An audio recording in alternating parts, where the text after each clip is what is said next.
How do you learn who you really are? It's not found in books, it's found on the battlefield. All right, what's up, warriors? Welcome back to the Battlefield of Mind. So, Rick here, and I'm here today with Christian Ray Flores. Now, he's got a pretty impressive background, and he's going to tell you more about who he is so we can get on this conversation you guys can't wait to hear. Christian, welcome. Well, I'm. Thanks for having me, Rick. Explaining in a precise way what I am. It's sort of hard. I basically right now I'm an entrepreneur. I do some philanthropy work and I do a lot of coaching. It's high performance coaching, personal branding coaching. That's what I focus on primarily. And I have married 3 daughters. I have a very strange background when it comes to origin story because I grew up in a lot of turmoil. Let's put it that way, right? So I'm half Chilean, half Russian. I was born in Moscow. We moved to Chile when I was a baby, and then I was 5 years old when there was a military coup there. My dad was in a concentration camp. I was a refugee. We moved around as refugees essentially to Germany, Russia, then Africa. My dad was basically an expat there working, and I grew up there, one of the poorest countries in the world. We saw a civil war unfold as we were there. So all of these things, by age 7, I had changed 4 countries, and by age 9, I learned 4 languages. Then all of it changed again. My parents divorced, went back to Russia during the Soviet Union. So we experienced a lot of poverty, right? Bread lines, ration cards. I slept in the kitchen for years, that sort of type of stuff. And basically, the whole thing really turned quite dramatically as I was graduating college with a degree in economics. And I was basically creative my whole life. I was a dancer, I was a singer, and I always thought of it as just a fun thing. And then I eventually go, maybe I'll give it a try. So instead of going into trade or banking, I went into music, pop music, in literally a recently collapsed Russian empire. So the whole thing collapsed around me right as I was graduating from college. I was like, well, everything's collapsing. I might as well try something new, right? And that changed my life because I basically became one of the top pop stars in all of that space, 15 different countries, and launched me into all kinds of things: entrepreneurship, music, production, creativity, philanthropy, and that's the origin story. There's a lot going on here. I want to ask a question as far as how your perspectives go. I think in this field, we both get to work with people who are trying to do better. And they'll run into the excuses, the blame, shame, and judgment, and these things like, oh, well, I don't know if I could do that, and it's too hard, and I can't overcome this. And it's one of the patterns I've seen is that people who have gone through really, really difficult things seem to make less excuses. What is the thing that you've seen in this field where I want to start a brand, I want to start my own thing, but you watch them these little molehills destroy them, and you're like, you never had to sleep in the kitchen, you didn't have to go through this stuff. What's your opinion? Well, I think it's sort of the adage is actually true that hard times create good people, good people create good times create weak people, and weak people create hard times. So that's the cycle. Now, I think you can break the cycle with your children if you parent well, but that seems to be the natural flow of things, right? So if you're born to a lot of hard times, it sort of creates character, all kinds of things, a lot of passion, a lot of fuel. I call that fuel in my coaching.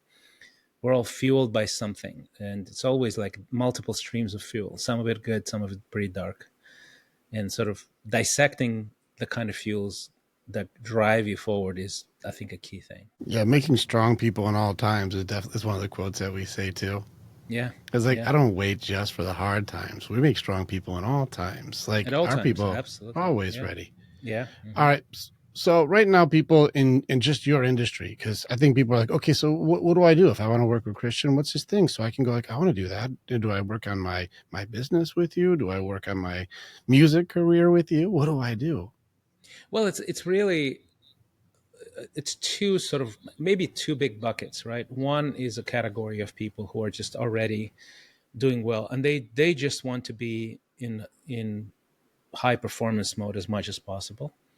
So it's sort of this long term, hey, I need somebody to look over my shoulder, get on a call with me, walk with me, talk me off the ledge kind of thing, and fine tune me, help me create a life that supports the drive, the passion that I have to do certain things, and not pay too dearly for my mistakes.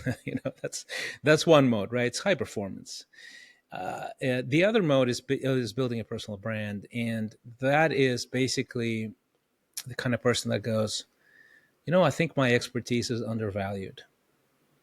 I in this particular setup, and it could be everything. It could be you have your own thing. You could be an entrepreneur, an intrapreneur. You could be in the corporate world. You can be a socialpreneur, like let's say a charity a person, nonprofit person, pastor, or any of those things. And we find ourselves oftentimes sort of accomplished on paper, but under, activated inside. And we know when it's true. And so on paper we can go, yeah, I have the whatever, the role, the respect, the maybe the socioeconomic status, etc., the accomplishments. But I know in the heart of hearts that there's more to me than this, and I need to figure out how do I activate my whole self. And I think the best way to do that is to develop a personal brand. A personal brand is essentially your reputation at scale. What do you want to be known for? What do you want to be the person go to, that the person who people go to for this thing that you're particularly passionate about? And it's an incredible paradigm shift, because we're all of our lives we're giving sort of these rules of the game, right? The and these are good things. Our parents, it starts with the parents, then teachers, then society, then the culture around us, the ethos of where we're born, all of those things. These are playbooks, and they're there to help us establish ourselves, not to make too many mistakes. I think all of us reach a point where somebody else's playbook stops being the thing that really opens us up, right, in service to others. So there's a point where the best thing you can do is to burn the playbook and own your own game. And that is pretty scary. And that's probably the inflection point in which people come to me. How do I burn the playbook? I don't like the playbook anymore. The limiting beliefs that come from the playbook itself, because you're learning from people that Yeah. never went as far as you want to go. Yeah, I get it. Yeah. This is great. So from high performer to underactivated, the people who are this range that you're in, you have a good question. And this is where I want to ask you your question. Yeah. What do you want to be known for? What's the passion inside of you? What's your thing that you want to be known for? I want to be known as the person who helps the most gifted, extraordinary people flourish at scale. That's what I Why? want to be known for. And I'll tell you why.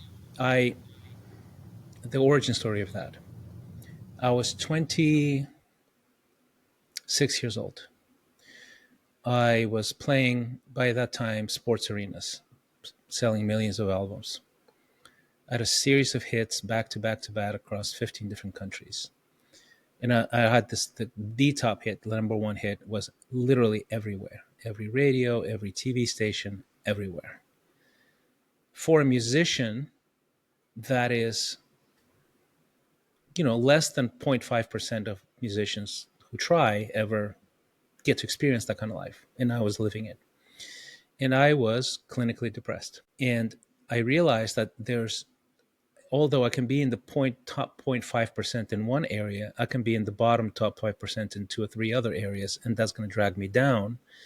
And even the top 5% stuff is going to suffer because of the bottom top 5%. I just realized that. And I was very cocky, I was very ambitious, and I was very humbled in that moment. And I stumbled upon this guy. I was introduced to this Canadian missionary. He was a pastor. His name's Andy Fleming. And I was at his house, and I was just heartbroken. We're having pizza, and I had just, my family life, my romantic life rather, didn't have a family yet, had fallen apart. Now, because I come from 3 generations of broken homes. It has nothing to do with music. It has nothing to do with show business. but it was tearing me apart, right? And I was at his house, and we're in this kitchen, and he has this family. He has this sweetness around his family, right? And I literally had this moment where I turned to him, and I kid you not, this is what I said. I said, "How do I get what you have?" And he's just a missionary, like a humble missionary, and I'm this pop star, right? Everybody knows who I am in the country. And he says, "I'll teach you if you listen." And I said, "I'll do anything." And that's what happened. And he changed my life. So step by step, he helped me. He put me back together. And because of the role of this one person, I was able to heal, to have a family of my own. We're about to celebrate 26 years of marriage. I have 3 daughters. I learned so much more about all the things that I was lacking, and I've been able to live a much richer, broader, more impactful life because of this one person. And that's why I coach. I coach because one person can make a dramatic difference in the life of another person who might be on the surface extremely successful and gifted, but has some real needs. It's powerful stuff. I like the way that you're saying this. Let's just call it what it is. Very few people will understand. Like, this because like how many people have ever gotten to this level that you're Yeah, yeah, talking about to even like connect with like, oh, I understand that level of what yeah. you're speaking with, and I've had people who like were at this level and then fell off. And Hmm. I called it like the fall from Olympus because they were in such severe depression after they got to Yes, eat yes. eat with the gods, and then all of a sudden now you're not invited anymore, or Yeah, you don't yeah, fit in there. It's a very yeah, yeah, difficult thing, yeah. Absolutely, yeah. and so It that's a is, real thing. and I think maybe if you like, why do I do what I do? I actually have deep compassion for people like that because that's who I am. That's who I was, right? And I think people that are people, we put the successful in our lives, the people that we know or hear about on a pedestal, and it doesn't serve them well, right? We are intimidated by them. Even the people who work for them or work around them, they don't speak the truth to them. They get isolated. They get really lost, even at the peak of their success. And I have actual compassion. I care so deeply about the high performers because they are so lonely and they have such disadvantages. Even it's paradoxical to say that, right? But they have very real disadvantages in life. And I like being that person who fixes that, who helps them. It's very difficult to do this. It's very cool that you're doing this too. That relatability is rare, and it's a very cool thing that you can do that because I have had to have those conversations where they're like, Yeah, nobody gets it, man. They think they get it, but they don't get it. yeah, And it's very difficult to find like there's a human being underneath this thing that you're yeah. idolizing. Absolutely, yeah, yeah. And You know, they're all. It's so amazing to be able to have the trust of people like that, right? Of all kinds of levels, right? It doesn't have to be all these like mega stars. I've coached some Olympic athletes and artists, and still coach some entrepreneurs that are pretty high level. But even you step 3 or 4 steps down, it could be professors, it could be bankers, it could be lawyers, it could be managers, it could be entrepreneurs, startup guys. Um, they're all it's just extraordinarily driven. There's something there. There's a fuel there's rocket fuel in their hearts. And then at the same time, there's real moments of weakness and lostness and shame and confusion and anxiety all the time. And we never see that because it's so socially unacceptable. It's not normalized to be vulnerable about I wake up, I can't sleep at night because of this thing, right? And I can't tell you how many stories I have of people who I would never think would have this level of inadequacy, who have complete inadequacy at moments. And if they have somebody in their life who they trust and they can just call and say, "Hey, here's exactly what I'm feeling. Help me out here," and that's on the sort of lower, elevating the low moments. But a big thing that I love doing is maximizing the high moments, right?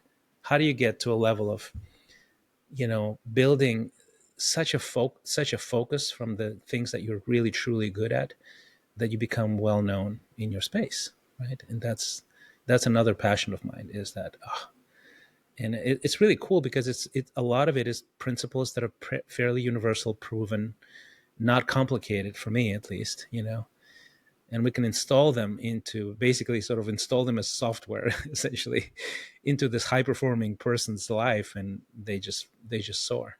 There's a lot of cool things that you're saying right now. So I'm going to kind of go back through some of the stuff that's like, it's really powerful. And this is where, when I talk to people who usually do this, I think most people don't really understand, like, do you understand the lightning bolts that Christian just said right there? Right. There's some pretty good things that people are Yeah. saying, but people who are both, I think the judgments are expensive on both sides. The people Yeah. who win and the people who are losing.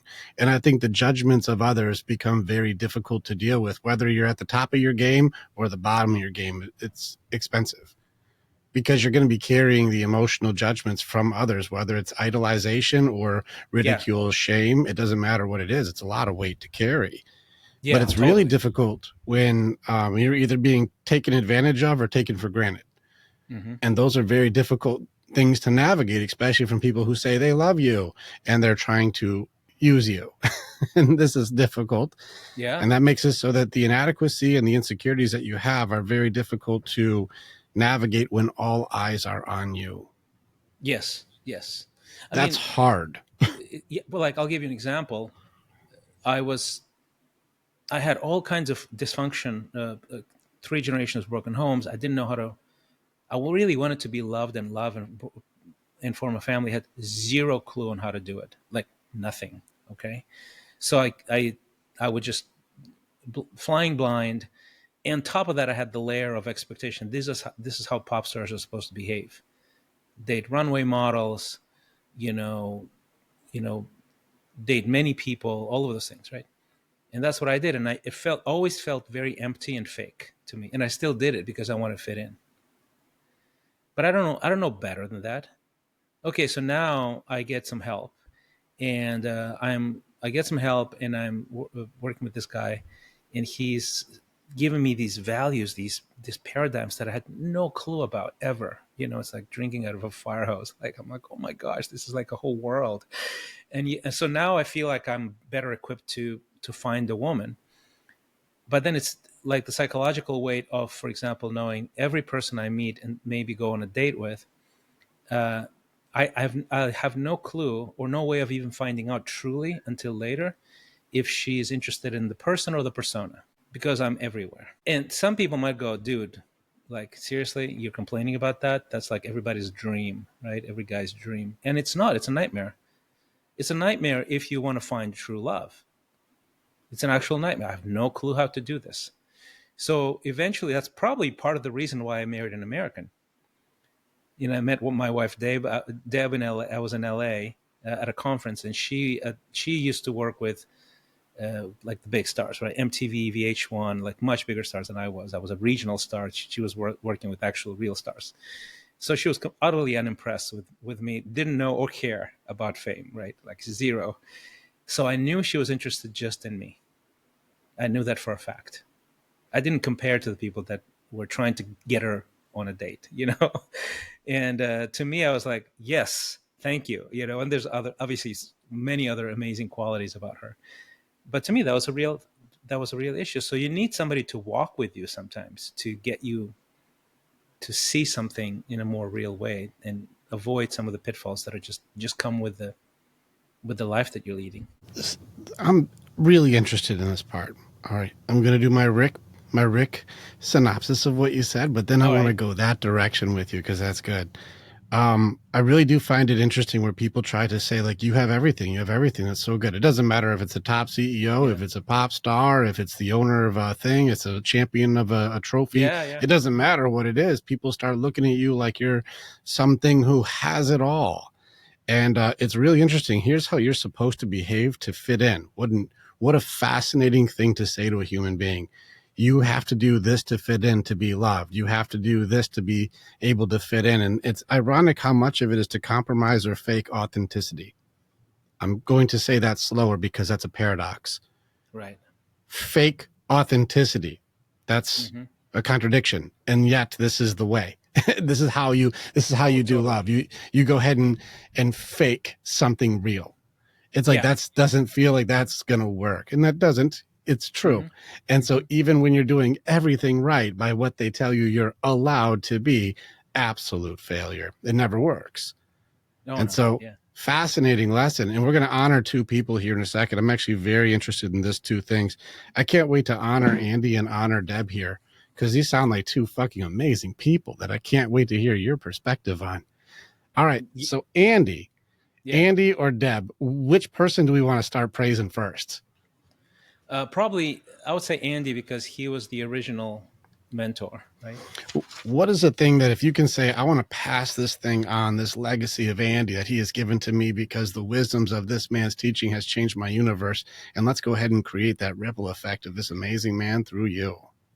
Okay, so I'll tell you, it's we're still really good friends, and he is in almost every possible way the opposite of me, which is sort of perfect. You really want to know, you want to be around people who are very different and complementarian, right, to you. So he's a guy who's a total geek, like he's a brainiac, very intellectual. I'm more of an artist. I'm emotional as well. I'm creative. He is. I like as most artists do, right? Visual things, beauty, style. I like even when I am wearing this T-shirt, I know why I'm wearing this T-shirt, right? And this bracelet, I know when I'm wearing this bracelet. Andy Fleming to this day has zero sense of style. It's embarrassing, right?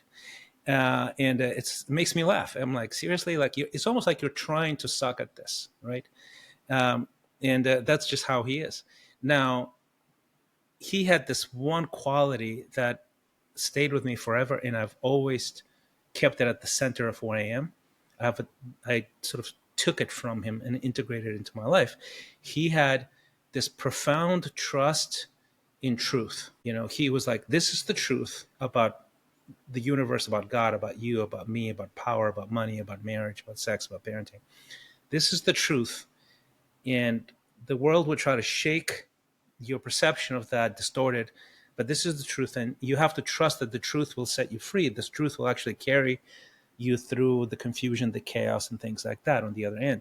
So I just observed about him, he's just unwavering when it comes to these are foundational things. I'm going to build my life on these things, and all kinds of things are going to come my way, but I'm not going to waver from the foundational.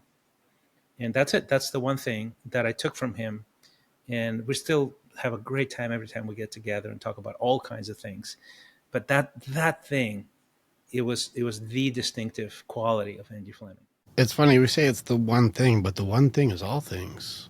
Yeah, it's core, right? So it just ripples into other Yeah. things. It tears through all belief systems that exist to make it so authenticity, significance, truth become like the resonance as far as my choice system is working. And what a cool guy to be able to go like, Yeah, I dress like this because the truth is I don't care. he does not care. He does It not care. doesn't matter. Another person's point of view doesn't become my reality because they Yeah. have an opinion. The Yes. truth will Yes. still be that I am covered up appropriately the way I feel like being covered up. Yes. And Exactly. you're Yeah. like, no, I am tactical in the way that I understand how this outfit is No. supposed to be. This is, it's not to, Yeah. it's also a statement of authenticity. Yeah. Oh my gosh. And the guy is amazing because he's a very frugal kind of. I don't care about material things kind of guy, and he's the son of a very rich guy in Canada. And he would have these winter gloves because it gets cold in Russia sometimes with the Canadian maple leaf, and they're just atrocious, right? Atrocious. And I would go, dude, like you.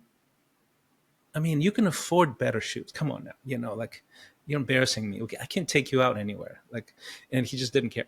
So still to this day, he's sort of that way. I look at him and I just smile. I go, man, this is a guy, and he's just interesting. Yeah. But that's such a thing that needs to be, isn't it something that needs to be more common as someone who leans into genuine authenticity again? Like Yeah, I there's mean, so many that exactly. compromise themselves. Yeah, yeah. He just knows who he is and what he's not, and he's just cool as a cucumber, man. That guy, it's amazing.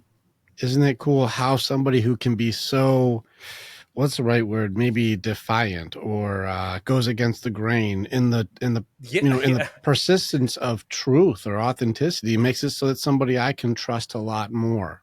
yeah, yeah, yeah, yeah, But yeah. And even in he that didn't, sentence is and, important because how many and he people also didn't care who I was either. Like he didn't even actually know because he's Canadian. He was just a foreigner there. So when we first met, people who knew me, they were like, "You know who that is?" And he goes, "I have no idea who that is." So that helped me because I needed somebody who doesn't care about the persona in my life. And that was so helpful to me. And so yeah, he saved my life in so many ways. there's so many cool things that are being said here. Like, I really, it's just loud to me how cool some of these things you're saying. And the fact that you keep bringing up, you didn't see my persona. And this is one of those elements when I teach people to really see somebody. I said, you want to see who someone is, you look with your eyes closed. Yeah, yeah, Like, no, no, no, close your eyes. And like, you can hear this guy's beliefs, his fears, his thoughts, his dreams, his loves, his courage, his worries. Like, you can see, like, who is this person? Who are they genuinely? And so many people yeah, go, I saw you as the star. And you're like, you don't see me as the human. yeah. And And that's the cool thing is that I immediately turned around and started implementing some of that I learned from him because I was around people that were pretty high achievers. So I was like, I was mentoring Olympic athletes, right? World champions, weightlifting. When this one guy came to my house, because I got a reputation for the guy who helps others, right? And this guy was sent to me, and he's like, "Hey, his name's Max. He's a world champion, weightlifting champion, and he needs some help." And I'm like, "Okay." So I get with him, and the guy's divorced, in debt, jobless. His professional career is over, but he's literally a champion of the world in weightlifting, just a beast, right? And so I was able to help him rebuild these other dimensions that are more than the thing that he was at the top of the world in, right? You need to be more holistically developed. So now he's married, has kids, has a business, doing really well financially. And like all of those elements were tweaked back then, like 25 years ago. So I have story after story after story of doing that informally at first, before I ever even dreamt of saying, I think I can maybe structure something, a program, so that we can systematize this thing, right? But I had story after story, artists, entrepreneurs, etc. Uh, Russian mafia people would come to me, like real criminals, like big bad boys, and I would have these kind of sessions with them, going, "So what do you want in life?" So, and that they would be like, they have anger issues and stuff like that. One of my best friends was a wrestler. He was a he was probably number two in Russia, which means he's at the top internationally, because Greco-Roman is like Russia, Turkey, maybe a couple other nations. And the guy's a heavyweight, so he's literally, he looks like Shrek, right? And the guy is just a complete beast. And he was an enforcer in the mafia because they used him as muscle. He was all married. The industry, the mafia, and that world at the time were basically intertwined. And he wanted to get out, and I helped him. But at first he wanted to beat me up. That's sort of the thing. He Because I was a pop star. Like I was long hair, dancer. Like he hated my guts, hated my guts. because you were a pop star, he had to beat you up. That was like He that was a wanted to, thought yeah, process. yeah, yeah, yeah. They It's have a like I subculture. heard your song, Christian. They have a Time to beat you subculture. up. Yeah, they have a yeah, they have a. And he also knew that I became a Christian, and he didn't. And the mafia there are very superstitious, so they actually have a respect for the Bible. And but they of course are criminals all at the same time. So it's reconciled in their minds one way or another, right?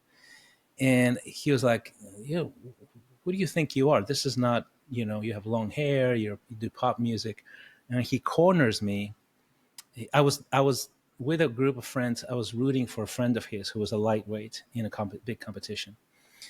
And he saw me, and he knew that guy, my friend. And we were in the locker room just hanging out with my friend, and he sort of pulled me aside and cornered me and started yelling at me. And his friends were looking, right? His mafia friends, like they're all just kind of checking out. Okay, this is getting intense.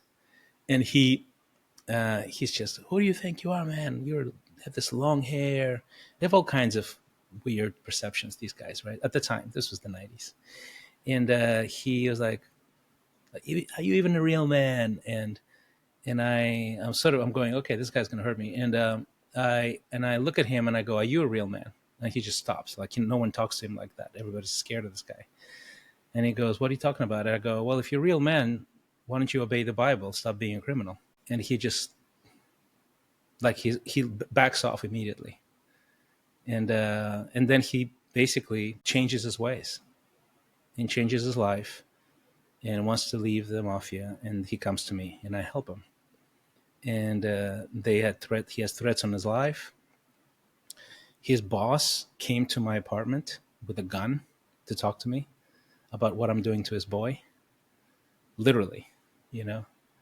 And we had a talk, and he shook my hand and left, you know. And Sergey, the guy who became one of my best friends, he was he was thrown out of the sport, no livelihood, no nothing. And I said, "I'll take you in." And so he became my roommate for a while. That's a cool story. There's a lot of just raw courage that I think like I honor you for, because so many people would buckle instead of go forward. A lot of people go on their heels instead of go toward, and Yeah. especially when faced with some overwhelming obstacle, most people Yeah. will try and Yeah. find some way to get away from it. Where you Yeah. said, "Well, why don't I just go forward and see what happens?" Yeah, yeah, exactly. Like, especially if somebody's like about to hurt you. Yeah, I had so many. I mean, to me, in the early '90s, this was normal for me, actually. Because I was doing that quite a bit, and so I have all kinds of stories like that. This is not Have the you only one. found the pattern in these kinds of things that starting from next to nothing has made it when somebody tries to threaten you with things, you're like, this is not the hardest thing I've been through, man? I think so. Yeah. Oh, totally. Yeah. And this Yeah. is I mean, such a testament to people who today who are, they do everything they can to avoid difficulty. When yes. you go, people who like, because listen, backstories, you can tell people who like, Oh, where'd you totally. come from? And you're like, let me tell you my backstory. And you're like, oh, and so you're like, oh, this guy wants to beat me up. I'm like, that's Tuesday. I don't care. Yeah. Like, that's not Exactly. a problem for me. Like, but you see the Yeah. people who have never had to go through some of the difficulties that you had as a childhood, and all of a sudden, like a Yeah. a, a some sort of disagreement or some kind of conflict is now like, I have anxiety. It's like, dude, just ask him what's hurting him. Ask Yeah. him what he's doing. See what's up. You'll probably figure I, out he's your I friend. honestly think that's probably I would say, the one downside of growing up in an amazing place like the United States is that you have less suffering than most people do, and because of that, you're less eager to suffer. And suffering is the way to success. You can't succeed at anything unless you suffer quite a bit. So I think I find a lot of people are idolize. They get addicted to certainty and to less suffering, and then do anything in their power to lower suffering and avoid at all cost of suffering of any kind. And that's really the recipe for stagnation and failure and all kinds of misery. That's just a fact. So one of the things that I do, I joke about this, sort of semi joke, is that when I coach people in the United States in either high performance or personal branding, I'm helping Americans remember to be more American, because that's what America is. It's boldness, it's courage, it's winning, it's optimism, it's making things happen. That's America. That's what built this nation. And there's massive amounts of human capital that is just underutilized in America because people just don't find themselves to be able to do suffering well. You need suffering. You like, and it's either the suffering that's produced on you by not doing what you're supposed to be doing in life, or it's suffering that you produce by growing and building and learning new things, right? Either way, suffering is not going to go away. It's just choose your suffering. You either It's useful suffering so that it builds you and helps you help other people, or it's useless suffering which happens is when you start to avoid all suffering. You're going to have a lot of suffering regardless. There's a kind of a gangster thing you just said there that I like. Like you just said something pretty tough, and I'm gonna just go ahead and say it louder. You said you're not from America originally, and you're here now, and one of your missions is to help make Americans Americans again. Yeah, I think so. That's that's a gangster thing to say. I love it. Yeah, I think This is so. like, did you guys all forget how you guys became America? What are you doing? And Yes, there's yes. a cool thing for just personalities or psychology things. Are you familiar with Enneagrams, like personality types? A little bit, yeah, a little bit. A I've little played bit. around with it, but I always forget the details. I think just in our conversation, you're somewhere in that 4-3 range. Like you're in the Okay. romantic individualist mixed in with the achiever who will get shit done. You're somewhere in there. Probably, yeah. That sounds about right. Yeah. Yeah, because Yeah, you're yeah. going to be very different than others, but you're going to get that shit done one way or another. It's going to Yeah. you Oh, have a 100%. unique way of doing things. Yeah, yeah. But America started off as a type 8 personality, which is the challenger type. That's the fuck around and find out personality. That's the Okay. aggressive one. And so Yeah. America used to be like, do the right thing or I'll kick your ass. Like it used to be Hmm. that energy. And the problem is like you talked about with becoming the pop star and becoming the success story or winning, is Hmm. then you become complacent. And Hmm. complacency does not account for the catastrophe it creates. Yes. You, the more you become comfortable and you avoid discomfort, and the more certainty that you have, and the less suffering you go through, the softer you become. And then you no longer have that energy. And so now they say we're in a type 3, which is just achiever type only, which is suppress authenticity and just get what you want at any cost. Look, get the luxury, get the winning, get the victory, get the championship, get the trophy, but at any cost of authenticity, and destroy yourself to get it. It's a very funny contradiction that we've become these soft people That who sounds want that sounds luxury. accurate to me. Yeah. It really does. I mean, and I that's what I find. It's surprising to me because even though I've lived here for 21 years now, my my sort of sensitivities are still somebody whose formative years were in very different environments.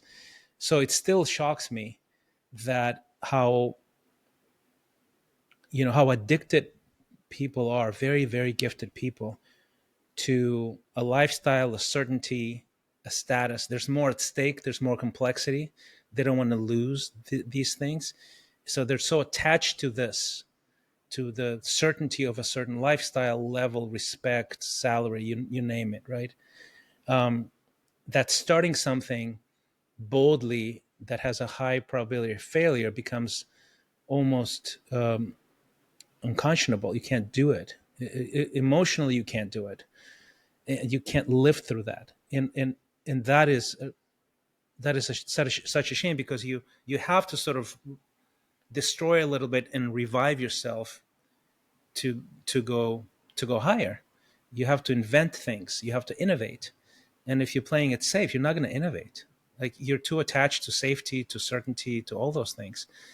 And that's really, you know, I don't want to say un-American, but it's not the spirit upon which America was built. The spirit of America is adventure and rebellion and and building, right? It's such an The, optimistic place, the and I find challenging so element. many Americans are not optimistic. Yeah. They're just sort They, of they, they didn't existing. have to do the fight. The Yeah. kids of this generation didn't have to do the fight to be able to have the appreciation for what has not been earned. Like the people who fought to get it, now they're like, now you can have the opportunity of a better life. That's what we fought for. I think that I think that people do not understand the the absolute just trouble or the problems or the conflict or the issues that come from just winning. Whenever I'm doing stuff, because like, listen, I'm with you. Where like I could think that you and I could relate to. I have screwed up everything and failed my way into success. Mhm. If there's a way to goof it up, oh, I did that. And that's why I'm good at what I do, is because I have no problem screwing this stuff up. I will mess it all up. That's not a problem. Not the hardest thing I've overcome. But when you have people who are afraid to fail, they're Yeah. afraid to lose, they're afraid to get it wrong. You watch people who really do have like this instant gratification issue where they think I'm supposed to just win. And the hardest thing that I've ever seen happen is if somebody wins beyond what they've earned. Mm-hmm. If like they get too much, like you said, as a pop star, as a kid, like you're a young man, you're like, I have so much success, but like I don't know how to handle all of this right now. I have won more than I can handle right now. Oh, totally. Yeah. And like this And is so something much of it where is squandered because of it, right? So that was that's just one of how the it is. hardest things. Whenever my team is working on something, that's what we say. Is I'm like, you guys are so excited about it. My biggest concern is, what if it works? Yeah. Because we've had things radically work and we got our asses kicked Uh-huh. because we're like, we can't keep up with all of these clients. I'm overloaded. We got too many people doing, I can't keep up with this. This is happening. I'm burning out. And you're like, we should have accounted for what if it actually works?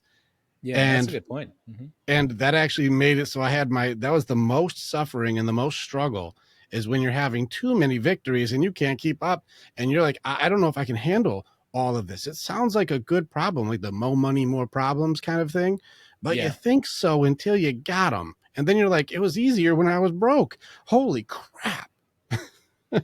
Until you earn those stripes through your suffering, through your failure, through your Yeah. mistakes, through your things going catastrophically out of control. And then you find who you are. That's And I right. think that's one of those things where I like that you're saying, like, hey, as a foreigner, I'm trying to get you Americans to be American again. And I'm like, what a gangster thing to say. I I mean, like that's it. I wrote a book called Little Book of Big Reasons to Love America because of it.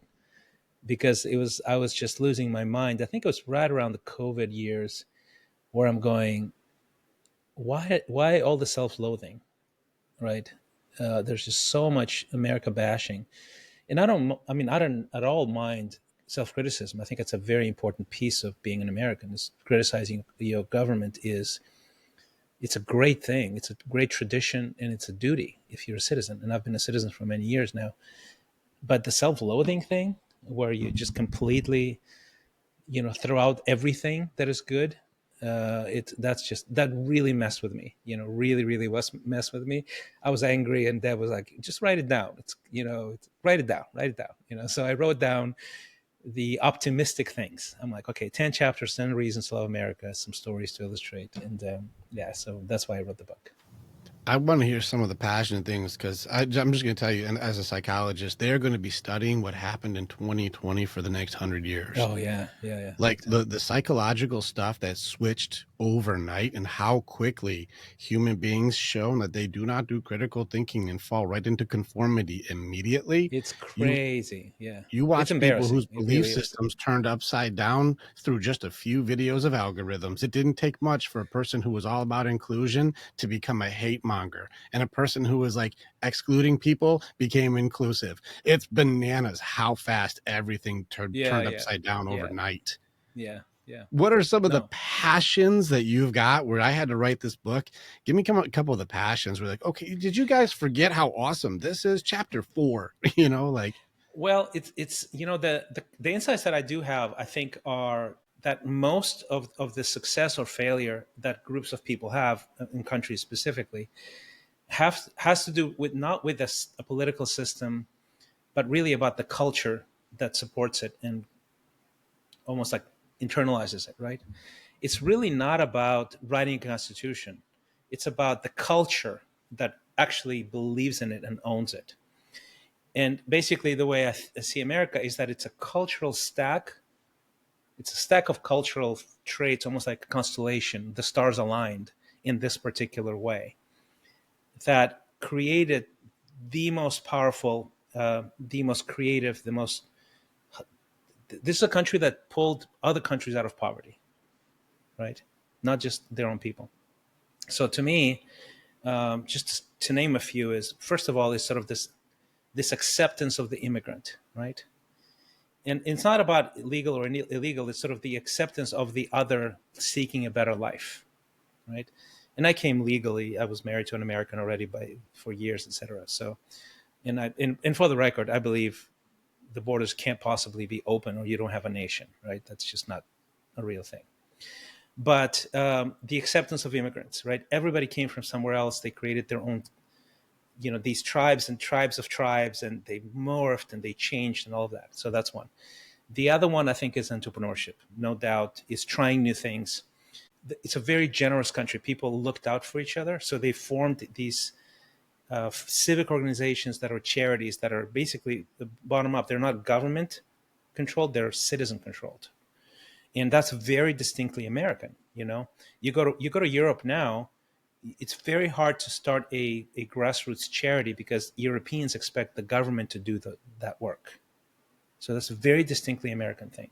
It's a very generous country. What else? Faith. Obviously, there's the moral fabric of the Judeo-Christian kind of thing that actually took root, that came with all kinds of things downstream, right? Family values, etc. Family values is another, right? It's America. America's a very family-oriented place, and you can even say, look, we've lost some of it, like divorce rates, etc. I think America has a very distinct family culture because there was, in every other culture, you have other structures that sort of keep you on the rails, right? You have sort of tradition, you have government, you have all kinds of things, right? Like these are all structures that keep things, the bones, right, upon which everything else is built. When people moved to America, they lost all of that, so they relied on the family unit for upward mobility or things like that. So America has a very distinct family focus culture that I think really wonderful. Anti-fragility is another one, sort of this culture that accepts failure and reinvention. In most traditional cultures, failure is associated with shame, with loss of status, with loss of respect. So people actually avoid failure. Americans welcome failure. It's a cultural trait, right? So basically, I have 10 chapters, but this is sort of a splattering of ideas. Freedom is another one. Freedom is central. Oh, pursuit of happiness. That's another one.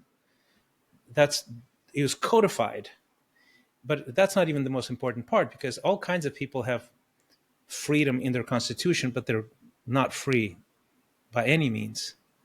All kinds of documents were signed about happiness and the pursuit of happiness, or versions of that, because people really look up to the American model. But no culture has adopted it, actually internalized it the way America has. So the pursuit, the mastery of your own way is something very American, extremely American. You freedom, like the government like the average American wants the government to stay as much out of their way as possible. You know, in most other cultures, many cultures, if not most, we want the government to give us stuff, to provide for us. There's a paternalistic sort of dimension of government, and America is the opposite of that, right? So there's all these. Imagine how these layers just come together, right? They're combined, they're ebb and flow together as a constellation of things. That is, to me, so unique, so wonderful, and impossible to like manufacture somewhere else. You just can't manufacture. No one person, no one government can say, here's how we're going to roll now. It just doesn't work that way. So in some sense, it is almost providential how America became America. You know, it's not one person. It's just this miraculous almost constellation of things that came together at the same time. This sounds awesome. This is conversation that needs to be had. And like these are this is something where I go very hard in my because I run programs and I teach guys, and the way you're fundamentally saying things follows very similar to my creed and what we do. And I think this is when we're talking about this energy that you're speaking of, like the people have to put this back in the core of themselves again. I start with the men, because Mm-hmm. if the men are supposed to be Yeah. hey, I got you, follow me, like it starts with the guys. And as soon as the guys stop remembering the fundamentals of the purpose, then there is no more. We just have complaints. We just have bitching and complaining and a bunch of Mm-hmm. softness. I'm just going to kind of give like the short version of just what I heard from you, and you can kind of tell me like, okay, yeah, you kind of get it or you don't. So like I'm going to kind of read back what I'm seeing from you. The element again of becoming strong through the dream of together we are stronger. And this is one of the first thing you said is like America realized that having different cultures put together and then being able to say we can work on things together and grow from each other and learn from each other together, we're way stronger just as human beings. And so to put the hatred aside and going, yeah, you came from one place, I came from another, but here we can talk to each other just as people, and I don't have to control or condemn or shame you. Together we're just stronger. So you go ahead and go to the next part of entrepreneurship, where you build your business to serve others, and I'll build my business to serve others, and we serve each other through service, and we all become more successful because you have a dream, I have a dream, and together we can work on dreams. That sounds awesome. I like it. That's hard work, though. Yes, it is. Worth it, because we're going to change our generational stars. So let's do that. Then it goes into the faith, the moral compass of goodness and love, being able to have acceptance of the strength of family and togetherness again, and having I look out for my people, and that even expands outside of the house. So this is my neighborhood, this is my community, this is my city, and being able to say I take ownership of what this place is, because this is part of who I am, and everything in this is part of me. I think there's a big disconnect that we forgot to look out for our neighbors. Like people started just going keep up with the Joneses instead of make sure the Joneses are all right. This anti-fragility, so good. In other cultures, as you see, and you're darn right. I talk to people from across the world, and like, you didn't do it right, you are the shame of the family. I'm like, did you learn? They're like, yeah, but it doesn't work like that here. I'm like, Yep. It does here. When you fail and you screw something up, it's not you're a failure, it's you learned how to not be. Now you're stronger. You just leveled up. You didn't lose. Yeah, that's And they don't exactly have that culture here. So anti-fragility of like, you're supposed to fail. That's how you get good. Like, you can't make every shot. You just adjust your shot. That's how you get better. The freedom, and this goes probably back to the Andy element of it, is tell the damn truth and don't feel like we have to censor each other or push each other down because I don't like what you're saying. The courage in disagreement makes it so that we can find other perspectives and become better people. And as soon as I say you can't talk anymore and start taking freedoms away because I can't handle the truth, makes it so now we create a weak society of people who all have to be quiet because I need to be in my safe space because I'm not okay with listening to things that are. Well, we have to get rid of that thing. Freedom was good. The pursuit of happiness. This means try to do better than you were before. And most people don't have a dream, a passion, or a purpose anymore because their dad or their grandpa did such a good job, I don't have to. And so now, instead of pursuing something of goodness and happiness, I pursue gambling addiction or drugs because, you know what do I have to even fight for anymore? There's no bad guys, so I'll just create one. That's horrible, by the way, but that's what's happening. And then the thing that you talked about, the leadership element, and this is very powerful. Rule number 7 is challenge everything.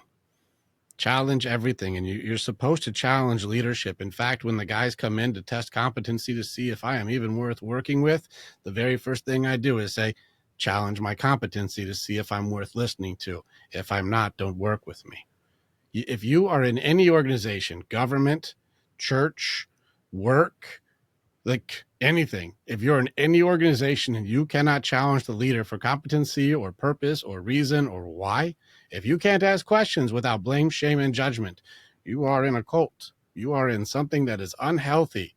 You have to be able to say, hey, if you're the one who's running the show, why are you doing what you're doing? If they go, if you ask that question, we're putting you in jail. Like, oh, wow, I can't ask questions. I get canceled. I get ridiculed. I get attacked for questions. What happened to the courage of being able to have an integrity to answer, hey, Christian, do you know why you're wearing the shirt you're wearing? And you're like, I know exactly why I'm wearing the shirt I'm wearing. Thanks for asking. Instead of going, you can't ask that question. You're get them, guys, get them. It's very funny to see the weakness that we've become by compromising these strengths or these core pillars that you were putting down. It's pretty amazing that you're like, hey, guys, can I remind you guys that you guys can be good again? Right. Yeah. That's my short and sweet of like the badass shit you just said. Yeah. Yep. And it's a miracle. It's a beautiful thing. They're gonna need your book, man. It's a powerful thing you're saying. You get it. It's really fun. You can read it in about 3.5 hours. There's a lot of good stories there. Yeah, this is good, man. All right, let's talk about someone very important. let's go ahead and take a few minutes here and talk about the coolest person you know. All right, so Deb, tell us Yeah, about how this lady changed your stars, because if it's one thing, my Andrea is somebody I can't brag enough about, and I feel like you yeah. got that big love in there to go like, oh, let me just tell you how badass this lady is. So she's a tiny Italian girl. She grew up in Wisconsin, and she had this. I remember the moment that I clicked with her. I just met her.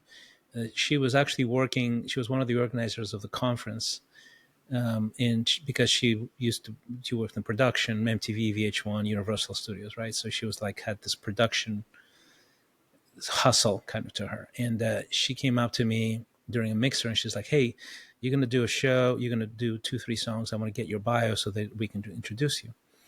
I said, "All right." And so she was like, "Do you have how many albums have you released?" That kind of thing. And I look at her, and I remember seeing. For me, it was very refreshing to see somebody who's not fazed by who I am, because she doesn't know actually, right? I mean, she sort of knows because she's writing down my bio, but it's different for her. And she had this confidence about her, this very open, authentic smile. And I immediately had a sort of literally a gut feeling in the moment going, who is this girl? And I'm literally stopped her. She's like, all right, I'm going to go. No, no, no, don't go. Tell me about yourself, So took her on a date, canceled all of my plans. Somebody actually, I had friends sort of looking out for me, setting me up with dates, and they wanted me to meet somebody, right? So I had like 2 dates planned by somebody else. And I literally canceled those 2 dates to go on a date with her. And then I went on another date. I'm like, okay, I'm leaving. Let's spend a few hours together. We went to Universal Studios together. We spent the day there. Then I called her every day from New York. I was in New York for a few days seeing family. And then I went back to Russia, and I emailed her. At the time, this was before Skype and high speed internet. So I emailed her every day until she moved. And that's sort of the story. And she's, she's feisty, she's strong, she's ultra faithful, and she just makes me better, right? She keeps me real. She can kick my butt. She's like the only person that I'm scared of. And uh and like if she's angry, I get real nervous. And but we've been together for 26 years. We got married in Moscow, and we had 1,800 people at our wedding. We had press accreditations at our wedding. so so it was a big deal. And she's so culturally flexible, so to say, that at the time there was this fad in Russia that apparently in the olden days the brides would wear red, because the word red was related to the word beautiful in Russian. And she learned about it from a high school friend of mine who got married in a red dress. And she was like, I'm wearing a red dress. So she went and got a red dress, and she became known because so many people in America heard about the wedding, and the pictures were so striking because she was wearing a red dress. So for years later, people would meet us somewhere, reconnect, and they were like, "You're the one with the red dress," and she was like, "Yeah, that was me." So yeah, that's her, and she's my partner in crime. She's co-founder of the small things that I start. We have an after-school academy in Africa. We started that together. We started a media, like a little marketing company called Third Drive Media together. When the Ukraine war started, we we actually lived there for a little bit. So my youngest daughter was born in Kiev. So I have 2 daughters born in Moscow, one daughter born in Kiev, and we have all these hundreds of people who are in bomb shelters, friends of mine, like personal friends. So I'm on the phone with them, and we sort of dropped everything and started raising funds for Ukraine to help specifically refugees. And we raised, like, I think over $250,000 in a matter of months. I just sort of lost my mind because I'm a refugee. So imagine what that does to you as a refugee when you see your friends being refugees, right? So, and then the thing that surprised me about Deb is that I said, I'm going to go there. I'm not going to just sort of send money from abroad. I want to be there and shake hands and be with people and talk to the refugees and see the things. And this is during the war. And I was like, never expected her to want to come. And she was like, I'm going with you. What are you talking about? These are my friends too. So this American girl from Wisconsin, you know, flew to Budapest, to Poland, to Warsaw. We took a car. We crossed the border. You couldn't fly. Still can't fly into Kiev. Crossed the border by foot. Somebody met us in the, and then we went to Lviv, and we were supporting a little refugee center there. We were hanging out with them. We stayed at a hotel, and they were like, okay, so to the right is the restaurant, to the left is the bomb shelter, and you hear sirens, the air raid sirens. It's like a new reality. And she just never missed a beat. And we spent 10 days there, and just fearless, man. Like, all of her friends were like, you did what? You went to Kiev during the war? Yeah, we went to Kiev during the war. And that's Deb for you. Having a warrior wife is badass, isn't it? It really is, yeah. Like, because I was expecting that from me, right? Because I've seen civil war, the fall of the Soviet Union, the military coup. So to me, that doesn't faze me. I'm sort of like, yeah, this is awesome, right? I'm going to be there. I'm not going to try to die or anything, but I can take a risk. But for her to do it, that was pretty amazing. It's pretty cool. The one thing I'm going to give you a testament to, and I think people they need more of what you're saying. And this is what I teach. We teach, go toward the noise. Mm-hmm. That's good. Like, there's something where, like, something's wrong. Like, instead of going like, oh God, I'm out of here. And this goes externally and internally. Yeah. For your depression, for your anxiety, for your grief, for your fears, go toward the noise. What's going on in there? Let's go check it out, instead of like suppress, push it down, run away, deny. I get go toward the noise. And as soon as you see friends in trouble, you don't go, oh no, let's not do anything. You're like, no, we go toward the noise. We go to where our friends are. And it's awesome that your girl, you got your warrior wife who's like, I guess we're going toward the noise then, huh? Like, yeah, baby, let's go. That's I was awesome. Shocked. Yeah. So we we went there on the last day we were there. There was this. We loved Kiev. It's such a beautiful, and we have best friends there. So we went to this. Just last day. Let's decompress. Let's not look at blown up buildings and talk to people who went through unspeakable suffering and all those things. So we'll go just eat somewhere. We'll just go look at the beautiful churches. So there's this glass bridge that oversees the the river, the Dnieper River, rather. And it's just gorgeous, like this picturesque thing. It's a tourist attraction, right? So we're there, and we take pictures and video. And then we leave, we go to Budapest, and a few days later, it's in the news how a Russian rocket hits that exact spot. So it could have been us, right? Easily.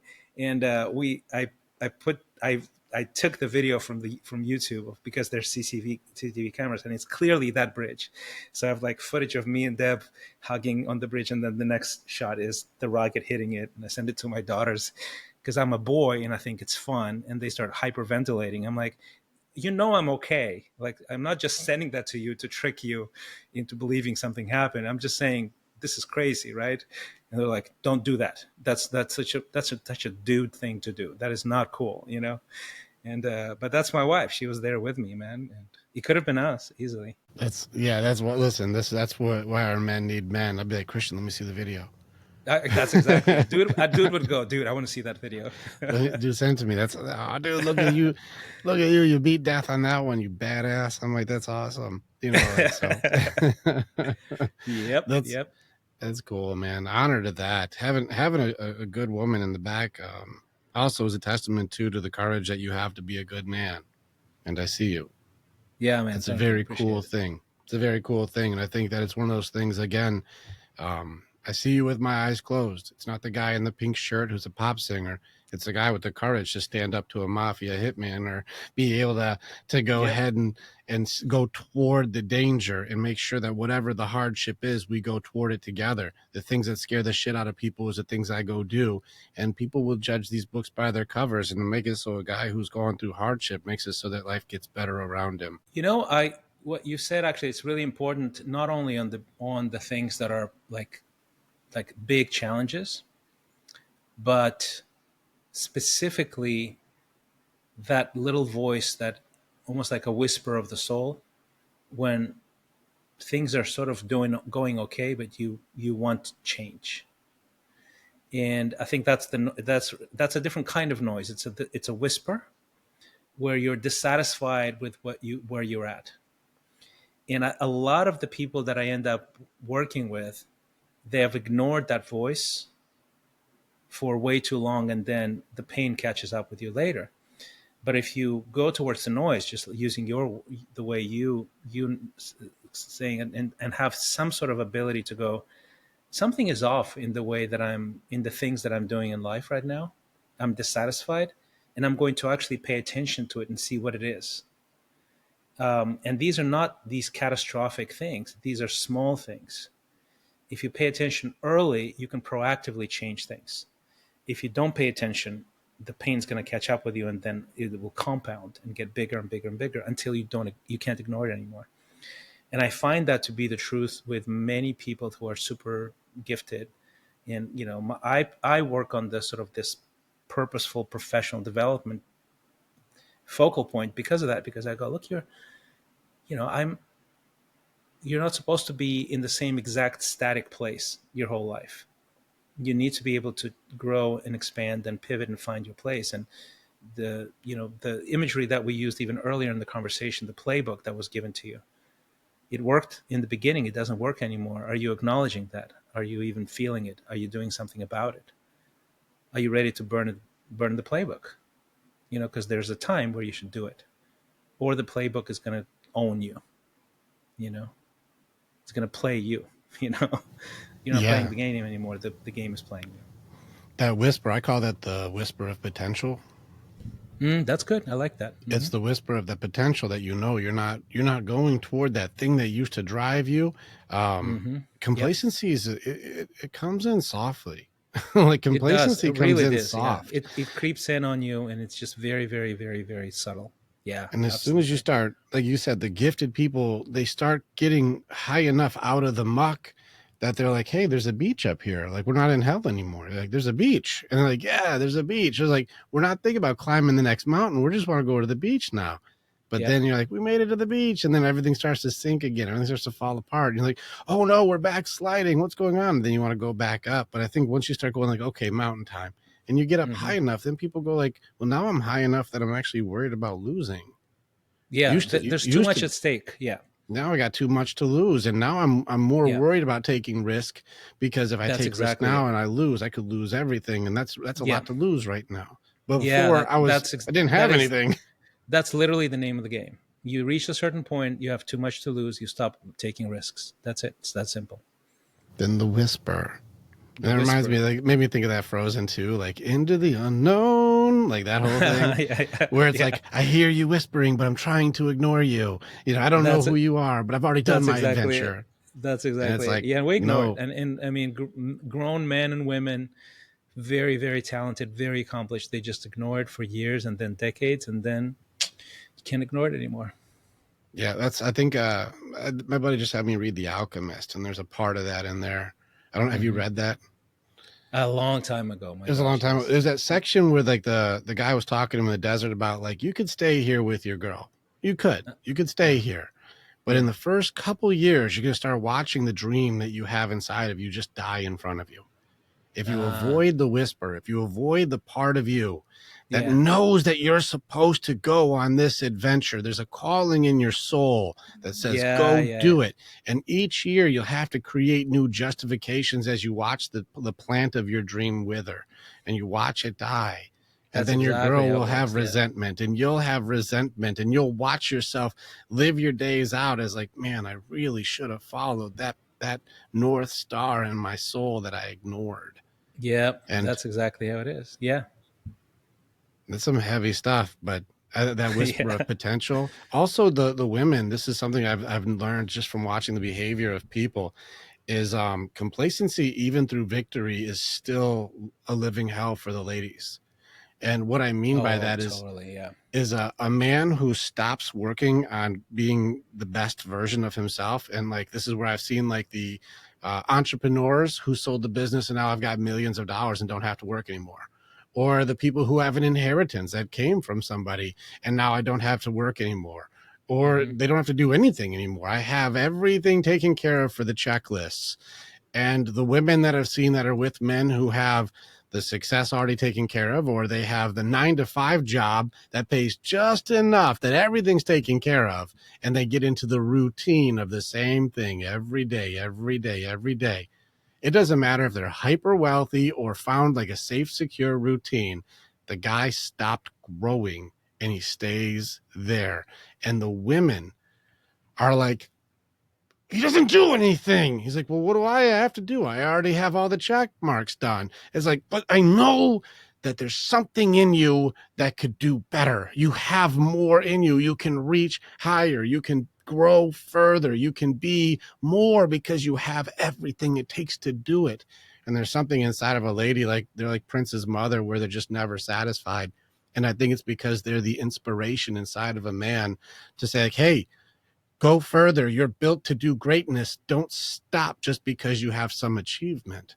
Yeah, I think so. I think so. I mean, there's a reason why the most successful people financially are always married. Statistically, it's just true. You know. Say it again. Say Yeah. it again for those in the back. Those Exactly. who have actual love, and those who look out for each other and inspire each other and fight Yeah. for each other, and Yeah. they'll be in it with each other. There's a reason why those ones work better. There's a correlation for sure, 100%. That's just true. Yeah. It's powerful stuff. I don't think, again, like, this is why I like having people who have been through the muck together with me, because like we have to almost say it like, can we say it again? I think they'll listen and go, interesting, and not connect to how powerful these sentences are. Yeah. It's very cool, man. We've got an hour and 12. I can keep going, but I know that your girls are there. And so I know you want to go get back with your people. Do you want to keep going, or you want to go get some family time? Well, let's do another 10 minutes and wrap it up. Yeah. You got it. All right. So let's go ahead and push into the last piece of passion for you here. Something that you're like, all right, if we could leave one thing on the table for everybody to go like, hey, if I could leave one thing for all of you to practice, to believe, to change and grow through, something that you can leave on the table for everyone to go, remember, Christian Ray Flores told you this thing, whether it came from Deb, whether it came from Andy, whether it came from God, somebody who told you like, hey, leave this message. What would be the purpose or the message that you would leave behind for people to think about? I would say this. I would say, you're not undervalued, because I think a lot of people are very capable. That's how they feel, right? They feel undervalued. I feel like I have more to offer and people don't see it. My boss, my organization, my setup is not there, etc. Or even marriage, actually. I don't think you're undervalued. I think you're not undeniable. And the difference is this. The difference is, if you learn how to become undeniable, it will be impossible for you to be undervalued. It's impossible. So don't worry about other people or groups of people not valuing your full self, but really focus on being undeniable. And there's ways to do it. That's basically what we do. We just convince people. And I'm not exaggerating when I say I convince people that they have it in them to become undeniable. And it's hard for them to believe in the beginning, and then they believe it and they go, oh, I get it. I know how to get there.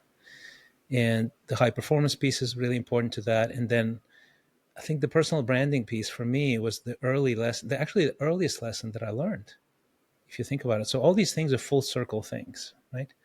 So here I am, a child refugee. I'm an outsider everywhere. Don't fit in. Find myself in the Soviet Union, darker brown skinned kid with an accent. I didn't have an accent after a few years, but I had an accent in the beginning. Don't look, don't sound, don't act, don't see things the way others do there. I just can't fit in anywhere, you know? And at some point, that was the greatest gift, because most of us as humans, we want to fit in. We want to be accepted. And what I learned is that, at some point I was like, I can't fit in, so I'm going to see if I can stand out. And I think that was the big aha moment. Literally, this is my early 20s that I decided to do that. And I was like, okay, I'm going to do something that is so original, so unique, undeniable, and see if people find it valuable. And to my surprise, they did, right? And that's the first time. I didn't even know the term personal brand at the time, right? But I'm like, so you can package, you can sort of structure and package your intellectual property. So in that sense, at the time, it was songs, right? You can record them, you can put them on albums, and you can sell them, and that scales. And you can sell them to the people that want them. And at first, it was a trickle, and then it was millions. So it's one person doing one kind of work in the most original, authentic way I can, and millions of people benefit. But you can do that in anything. You can do it as a lawyer, as a psychologist, as a dancer, you name it. You can do that. You can package your intellectual property and you can offer it to the world in the most authentic way and just package it in a way that people can really benefit from it and be served by it. That's a personal brand. And talk about it, publish somewhere. Get the courage to get yourself out there, turn on the camera, start writing words on paper. You know, what are the things that you care about, things that you have opinions about, the things that you were given as unique insights into the thing that you do? Become known for the thing that you do. Risk the risk of being ridiculed. Risk it. Never before in the history of humanity it has been easier to reach people anywhere at any time. Ever. Ever. And the thing that stops people from doing that is just self-doubt. So my message is, you have it. You have it. Have the courage to look at yourself, find the thing that you're absolutely passionate about and good at, and turn on the camera, put things on paper, put yourself out there, publish, develop that personal brand. And it's going to suck at first and it's going to get better over time. I love it. I love when we're aligned on these things too. The undervalued is the external appraisal of others, but you're not being undeniable, which is the internal connection to self. And that's like your mind, heart, body, spirit. Are you really being you? Yeah. And do you mind if I jump on and give you one of my weapons that you can have one of my weapons and help people with this? Please, I love weapons. So I do a training because almost all of my work is rewiring belief systems. That's really my core, expertise is in let's rewire your beliefs. Let's check and challenge. Is this belief yours or not? Yeah. And I do a training on believing in yourself. And I ask them, here's how I do it. I'll go, all right, Christian, just in us talking, I can tell that you're a very smart person. Like, you are not a dumb man. You understand things. You see things in a different way. You seem very competent, very capable, very intelligent. And so if you're telling me that you're struggling with believing in yourself and having self-doubt, there can only be an assumption you know something I don't know. You must have information I don't have. So in order for me to understand what you know that I don't know, because I believe in you and I believe in myself, but you don't believe in yourself, you have self-doubt, can you please sell to me the system you're using so I can use the better system like you are? Can you please sell to me why I also should not believe in myself just as you don't?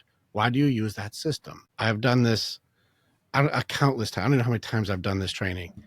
And everybody will try to, maybe because I failed in the past or this. I'm like, so if I failed before, I can't believe in me today? Like, no, sell it to me. Tell me the benefits. And nobody can sell this product.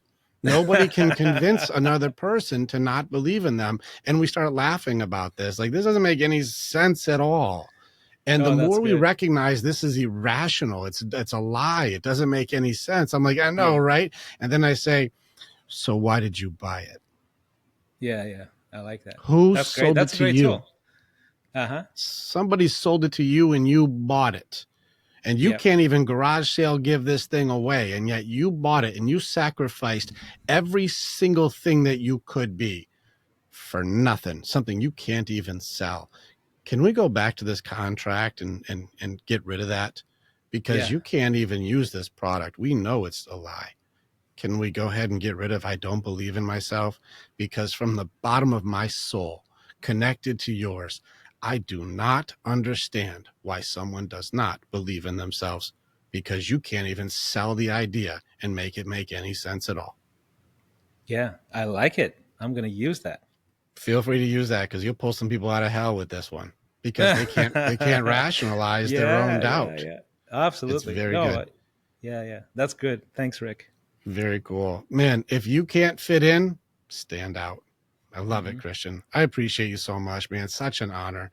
If you guys are listening to Christian, you guys made it this far, you're like, I got to check out this guy's stuff. He's great. Christian, what should they be doing? Where can they go? What can you get them to get more from you? Well, if you're just sort of in the, you just want a little bit more inspiration, some more ideas, just subscribe to my newsletter. That's probably the best way to do it. Go to christianrayflores.com. It drops twice a week. There's a free version. There's a paid version for a whopping $9 a month. You can get the paid version. And so that's probably the best thing because you get it in your inbox twice a week.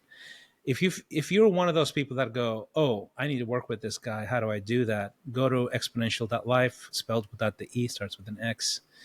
And in there, there's a really cool tool that I highly recommend you check out. And it's basically this assessment. It's called the Exponential Radar, scorecard, rather, the personal brand. It really sort of evaluates how ready you are to build a personal brand. And it's not there to discourage you, it's there as a reality check, right? So take it, it's like 30 questions plus, takes like 5 minutes to complete. You get a report in your inbox and it's free. It's pretty awesome. We'll have all the links in the video on this and all the things. Christian Ray Flores, it's an honor. Thank you for being here. Honor's mine, Rick. Thank you.